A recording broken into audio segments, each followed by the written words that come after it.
Hello, I'm back. And what a time I have had since our last meeting, let me tell you.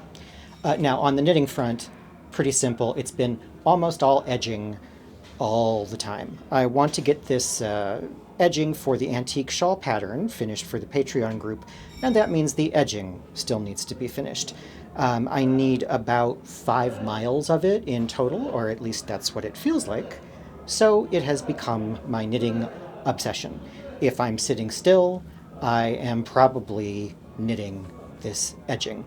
And I have to say, I am more than halfway there, so I feel good about the progress. A lot of the progress has happened thanks to my trip in May to a men's knitting retreat. Now, this is an annual event that I always try to attend in the spring, but you will not be surprised to hear last April there was no retreat. And that hurt, honestly. For years, this retreat has been an event that recharged my batteries and helped me to keep up during the rest of the year with my schedule of teaching and designing and writing and illustrating.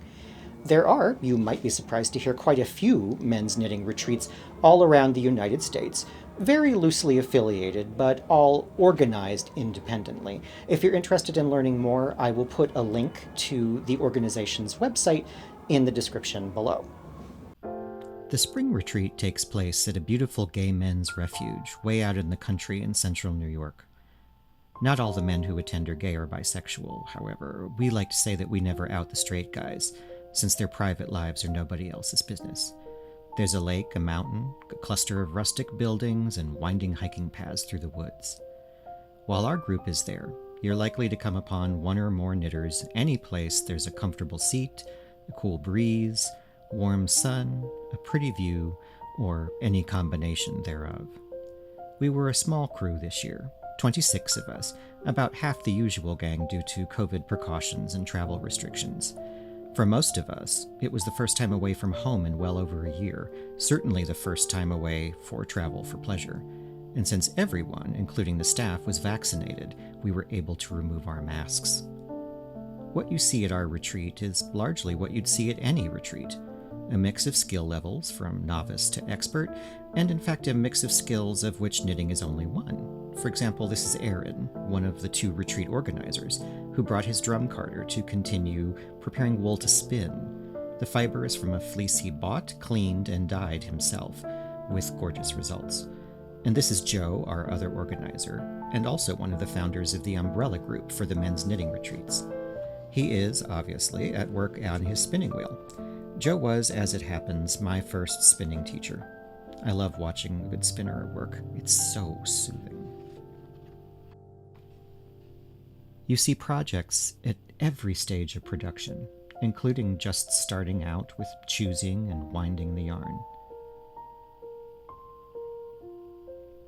A lot of guys show up with only a general idea of what they plan to work on. Other guys take advantage of the group's creative energy to launch ambitious projects that need a little push to get going.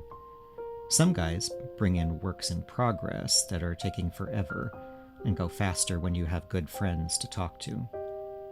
And some bring their simplest go-to projects that are easy to work even in the midst of constant conversation and a lot of laughing. I love these men.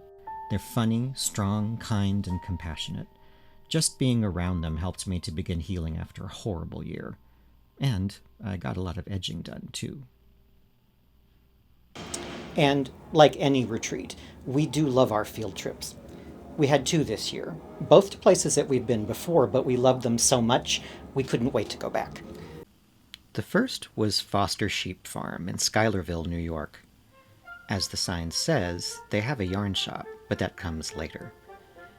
Our first order of business was to head for the barns, because not only were there sheep to see, there were lambs.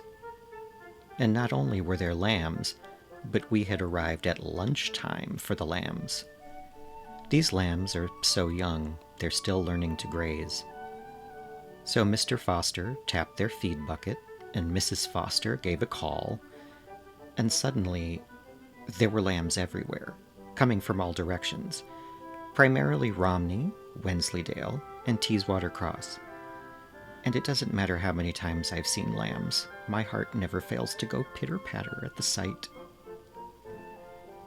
Everybody followed Mr. Foster out of the fold and into the meadow so that the munching could begin. I just love how they all know where they're going and what they're doing, and they're also excited, but pretty gentle about the excitement at the same time.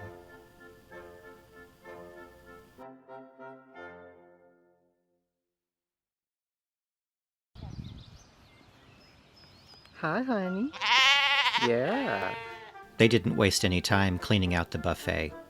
And I'm the same way. When you tell me lunch is ready, I'm not going to be coy and hold back. When the chow was gone, they came over to see us, to see if we had any treats. I don't even know what a treat for a sheep would be. French fries? Here. Hi. You don't have dessert. Hi. Hi, guys.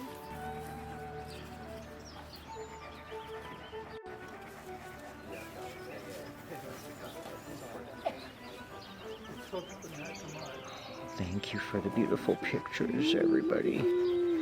Thank you. Then I got super adventurous and decided to venture beyond the fence and into the flock. Hello. Oh, I'm being charged by sheep. It's the cutest stampede ever.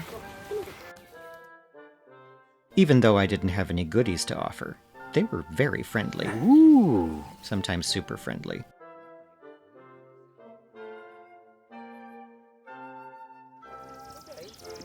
You guys are the best. Oh, and I have to mention Fancy, the wonderful sheepdog. Fancy kept all of us in order and herded us over to the meadow where the yearlings were having a get-together. I included this footage to make sure that Rosamond could see what a dog who works for a living looks like. So it was all very, very pastoral. And then one of the sheep in the front left of the little group here kind of started to squat down. And so I decided to discreetly pan left and visit the shop. The shop is in the old farmhouse, and it's stuffed with good things. This is Shetland wool, and there are all sorts of quality commercial yarns, domestic and foreign, arranged in the various ground floor rooms. There are also dozens of samples to inspire you. And tools for knitting, spinning, crochet, and weaving. Now, my favorite, of course, are the farm yarns, made from the farm's own wool. What's more, many of the skeins are either natural colored or plant dyed, and often they use plants grown in the Foster's own garden.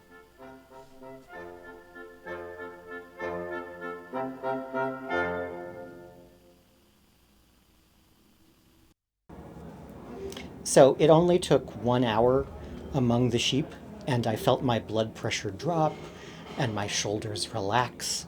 It's such a wonderful place. I'll put a link to Foster Sheep Farm's website in the episode description below. Do note, though, and this is important, due to ongoing COVID precautions, the shop's hours are uncertain, and so please call ahead and ask about in-person shopping before you plan a visit. After looking at Yarn on the Hoof, it made sense to visit the Battenkill Fibers carding and spinning mill. If you've never watched yarn being made, a small mill like this is the perfect place. The bagged fleeces waiting outside are from small farms, and these big bales of Dorset are destined for an experimental yarn. Newly arrived wool is really messy, full of bugs and grass and body oils and poop.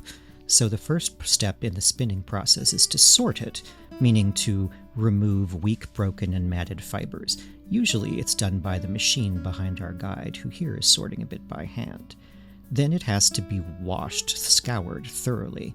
Afterwards, it looks and smells considerably better. I know some people hate the scent of wet wool, but I love it. Then the wool is carded, run through a machine that removes the shorter fibers and pulls the rest into alignment. It also gets out most of the remaining vegetable matter, twigs and leaves and stuff. The change in appearance is amazing. This carded fiber could be spun by hand, but it's still a little bit too big for spinning machines, so it goes through a multi-step process called gilling, where machines like this turn it into thin coiled strips of roving, a very uniform presentation that will look really familiar to anyone who enjoys spinning by hand. The roving is put onto the first spinning machine, which drafts the roving, pulls it into a thin strip, and inserts twist into the drafted fiber to create a singles yarn. Singles are steamed to set their twist, and then pairs of singles are put onto this plying machine, where the two strands are plied, twisted together, to form a two-ply yarn. The two-ply yarn winds onto bobbins, and these bobbins get a second steaming to set the twist of the finished yarn. And so all that gunky, stinky, messy wool has become something useful, something organized, something beautiful. It's an amazing sight to see, especially if you love yarn. No lie, I am still glowing from the fun, the fresh air, and just the blessed feeling of relief and release after the long confinement. I think it's showing in the amount of work I'm getting done, too. Not to mention the quality of the work. That's a relief. But I do hope that soon those of us who enjoy the company of our fellow handworkers will be able to gather again without screens. So, until our next visit, which I hope will be soon, please stay safe, be good to yourself, and I hope you're enjoying whatever it is that you're making. In fact, if I may ask, what are you making? Drop me a note in the comments. I'm feeling nosy. Thank you for watching. If you've enjoyed this video, please consider subscribing to my channel so you'll be the first to know about future episodes. Click like or leave me a comment to let me know your thoughts. And if you really liked what you saw, check out my Patreon campaign, where my patrons enjoy exclusive access to downloads, live streams, and other bonus material every week.